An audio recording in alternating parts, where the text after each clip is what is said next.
இன்றைக்கு அண்ணா திராவிட முன்னேற்றக்கூடிய பொதுச் செயலாளர் ஆசிரியர் எடப்பாடி அவர்கள் ஒரு அற்புதமான வெற்றி அமைத்திருக்கிறார். எடப்பாடியார் என்ன செய்வார், என்ன செய்துவிட முடியும், என்ன செய்ய போகிறார் என்பதுதான் எல்லோரும் டிவியிலும் சேனலிலும் பட்டிமன்றமாக வருகின்ற நேரத்தில் தமிழகத்துடைய ஆட்சி மாற்றத்தை என்னால் உருவாக்க முடியும், அதிமுக ஆட்சியை கொண்டு வர முடியும், புரட்சித் தலைவர் எம்ஜிஆர் ஆட்சியை புரட்சித் தலைவர் அம்மாவுடைய இன்றைக்கு அற்புதமாக ராஜதந்திரத்தோடு அருமையாக முன்னிலையாகியிருக்கிறார். இன்றைக்கு பங்குனி உத்திரம் இந்த நாளிலே கொடுக்கின்ற நிகழ்ச்சிகள் ஏற்படுத்தியிருக்கின்ற கூட்டணிகள் வெற்றி பெறும் என்று ஐதீகம். இந்த ஐதீகத்தின் அடிப்படையில் பார்த்தாலும் போர்க்களத்தில் வெற்றி பெறக்கூடிய இடத்தில் இருக்கின்ற எடப்பாடியை பின்னால் இருக்கக்கூடிய இளைஞர்களையும் பார்த்தாலும் சரி, வெற்றி நம் கண்முன்னே தெளிவாக தெரியும்.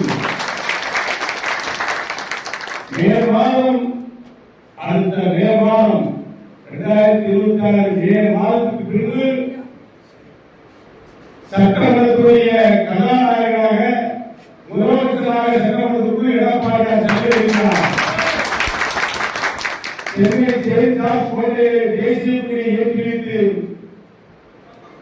26 ஆகஸ்ட் 15 தேசிய கொடியை ஏற்றி வைத்து ஜெயலலிதாஸ் கோட்டையை கொடியேற்றி மக்களுக்கு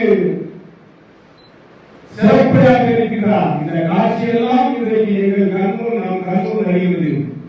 ஒரு அற்புதமான மாமனிதர், ஏழைகளை கண்டு இறங்கக்கூடியவர். அப்படிப்பட்ட எடப்பாடியார் இன்றைக்கு ஒரு அற்புதமான தலை சிறந்த கூட்டணியை இன்றைக்கு அமைத்திருக்கிறார். அருமையான கூட்டணி. திடீரென்று பதவிப்படி இருக்கிறது திமுக கூட்டம். அதிமுக கூட்டம் ஆனந்தத்தில் நடக்கிறது. நல்ல ஒரு கூட்டம் வாழ்கிறது. வருங்காலம் இளைஞர்கள் காலம் என்று தெரிவிக்கிற வகையிலே தமிழகத்திற்கு வழக்கின்ற பூக்கமிட்டி நிர்வாகிகளே, விருதுநகர் மாவட்டம் இளைஞர்களின் வெற்றி கோட்டை என்று தெரிவிக்கிற வகையில்